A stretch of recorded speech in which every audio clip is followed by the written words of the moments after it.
Hi guys, it's Jess from Honest Fiction, and welcome back to my channel. In today's video, I am going to be sharing my spring book haul.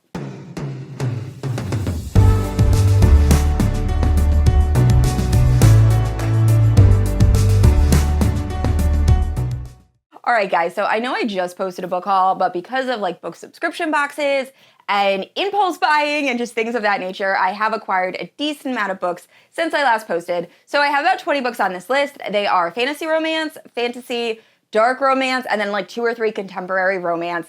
And I'm so excited to talk about these books with you guys. I have read a few of them, and most of them were 5-star reads, and some of them have that nautical feel that is perfect for spring, and I cannot wait. So anyway, if you're unfamiliar with my channel, I post new videos every Wednesday and Sunday. If you haven't yet, please like and subscribe. You can also hit that notification bell to be notified whenever I post new bookish content. You can also check out my Instagram and Goodreads, both linked down below. With all that out of the way, let's talk about all of these books. So similar to all my other book hauls, I will be sorting this by genre. So if you're looking for a specific genre, definitely check the timestamps down below. So first up, we're going to start with fantasy, but specifically special edition fantasy. So first up, we have The Foxglove King by Hannah Whitten. This story is following Lore, and at the start of this, Lore is this girl that has been raised in a cult. However, when she is 13, she is able to escape, but she ends up working as a poison smuggler for the underbelly of this kingdom. So when one of the king's guards is able to apprehend Lore and take her back to the king, she thinks that she is about to be executed, and instead the king asks for a favor and wants Lore to kind of listen to what's going on in the court and try to figure out who's conspiring against the king. So I believe this either has forbidden love or a love triangle. I read the back of the book, it kind of seemed like they were hinting at a love triangle, and it just sounds really good. So this is the same author that also wrote For the Wolf, which was one of my absolute favorite fantasy romances 2 years ago when it first released. And that was a Beauty and the Beast retelling, and I loved the writing. It was so immersive, and it was so good. So I have such high hopes for this. Now, like I said, this is the Fairyloot special edition, so as always, there are beautiful sprayed end pages if my camera wants to focus, which it doesn't seem to want to do. And then there's also beautiful art on the inside. So I think Fairyloot did an amazing job with this special edition, and I cannot wait to read this book. And next up, we have 7 Faceless Saints, and this is by M.K. Lobb. So this is set in this world where if you have magic, you are golden, and if you do not, you live a really rough life. So in this world, the people believe in these 7 faceless saints, I guess. And there is this military regime that really keeps the order. Now, this military regime is comprised of people that all have magic. So our one main character is this girl whose father was killed, and I believe they do not possess any sort of magic. So she ends up turning into a spy and is trying to take down this government. Now, our other main character is one of the highest ups in the government, and he is known for being ruthless and killing people, and I'm guessing there's going to be a romance between them. This sounds really good. I will say right off the bat, it is kind of giving me Wicked Saint vibes, just based off the cover. And another thing that is a little bit annoying is the fact that, it's not annoying, it's just a minor gripe of mine. So Fairyloot is obviously a UK-based company, so they use UK publishers. And some of the publishers, specifically wherever this came from, I don't see it on there. Titan Books prints smaller books than your typical hardback. So this is way smaller than all of my other hardbacks, and it kind of looks weird on the shelf. So personally, don't love that, but I am very excited to read this book. It sounds really good, and I will probably be picking this up in May. All right, and this next book is City of Nightmares, or Welcome to the City of Nightmares by Revecca Schaeffer. And I was going to try to summarize the plot, but I just have to read to you the blurb that is in the inside of this book, because it says, ever since her sister became a man-eating spider and slaughtered her way through town, 19-year-old Ness has been terrified. Terrified of some other nightmare murdering her, and terrified of ending up like her sister. So that is all I need to know about this book. This sounds awesome, and I cannot wait to read it. I do believe this is part of the adult Fairyloot subscription, so it might be a little bit more mature, but this sounds so good, and it is definitely going to be added to my April TBR. And last up for Fairyloot special editions is Spice Road, and this is by Maiya Ibrahim. So in this world, there is this tea, and if you drink this tea, it'll tell you what affinity you have towards certain magics. So our main character has an affinity for iron. So she is very skilled when it comes to a sword. Now her brother ends up stealing either the tea or magics or information. He steals something and he goes on the run. So our main character is trying to track him down, and she does this by having to go through these wastes. And while she is going through them, she starts to uncover these secrets, and it goes from there. So I was very excited about this book. It was one of my top anticipated releases. However, a few of my friends have read this and gave it ratings, 3.5. So I'm a little nervous. I do definitely want to read this, and it definitely gives me those summer vibes. So I'll probably read this in May or June, but hopefully it's good. Moving into fantasy romance. So first up we have On These Black Sands, and this is by Vanessa. So this is following two different POVs, Aoife and Declan. So Aoife is an heir to a pirate council. So Aoife and her two sisters have been raised to eventually marry pirate lords and rule this pirate council. And in this realm, everyone is at peace. There's no killing, there's no murdering, and all of the pirates pretty much have to answer to this council. However, Aoife ends up finding out there might be more to this council than meets the eye, and she ends up fleeing. So she ends up fleeing onto a pirate ship. Now this pirate ship is run by Declan. Now Declan is this young pirate, however, he has already made a name for himself, and he is also absolutely sick of the pirate council. So he decides he is going to try to find a black dagger, and somehow this black dagger is going to stop the pirate council and just put a stop to them in general. So Aoife and Declan, after Declan discovers her, ends up working together to try to get this black dagger and eventually take down the pirate council. I love this book. This book is so much fun. I will say it is the slowest of slow burns, and there is very little spice. However, I still absolutely love this, and I definitely plan on continuing with the series. So if you are looking for a pirate fantasy romance adventure, I highly recommend On These Black Sands.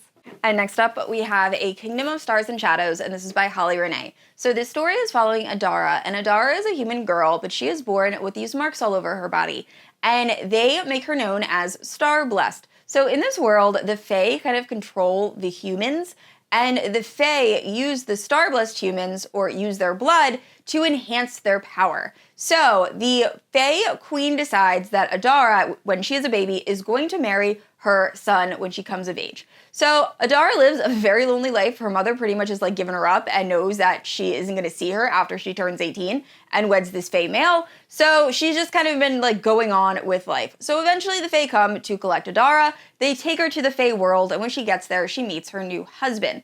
And they have a bit of a relationship. She is very upset that she is forced to leave her home and do all this, and she feels like she's being used for just her blood, which she kind of is. She also meets the general or head of the king's army, and they right away have this instant connection. However, she knows she has to stay away from him because she is engaged to the crown prince.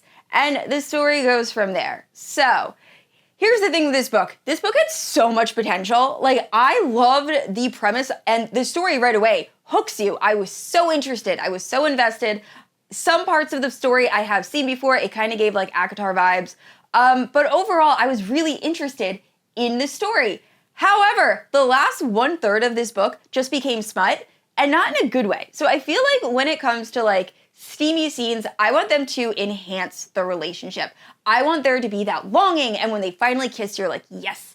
That didn't happen here. I felt this book went from your typical fantasy romance to suddenly it got super, super smutty out of nowhere and didn't stop. So overall, I don't know how I feel about this book, because there are parts I really enjoyed, and then other parts I was I don't feel like reading this right now. So I do plan on reading the sequel in this book, just because I am interested in the story. But overall, there were I have so many little issues with this book that I will talk about in my April wrap-up. But anyway, if you want to read a spicy fantasy romance, check this out. Overall, I'm still not sure how I feel about it.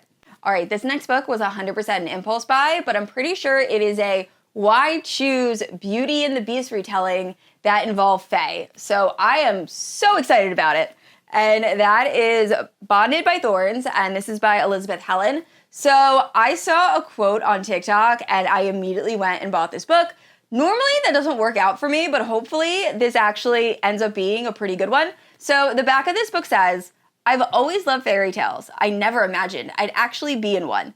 When my father wanders into the enchanted realm of the Fae, I know I have to go after him.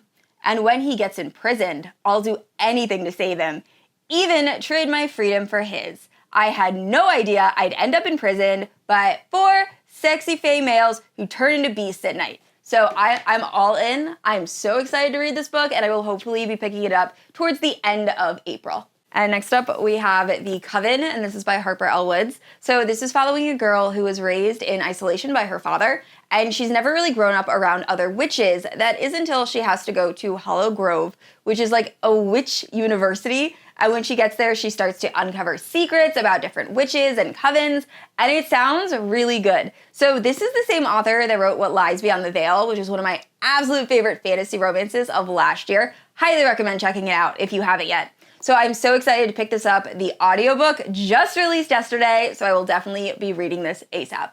All right, so moving into monster romance, I only have one, and that is because I'm very hit or miss with monster romance. I still know how I feel about the subgenre. So there are some monster romances that I thought were really sweet. I Married a Lizard Man was super cute. But then there are other ones that are just not it for me, like The Beast and The Hunter.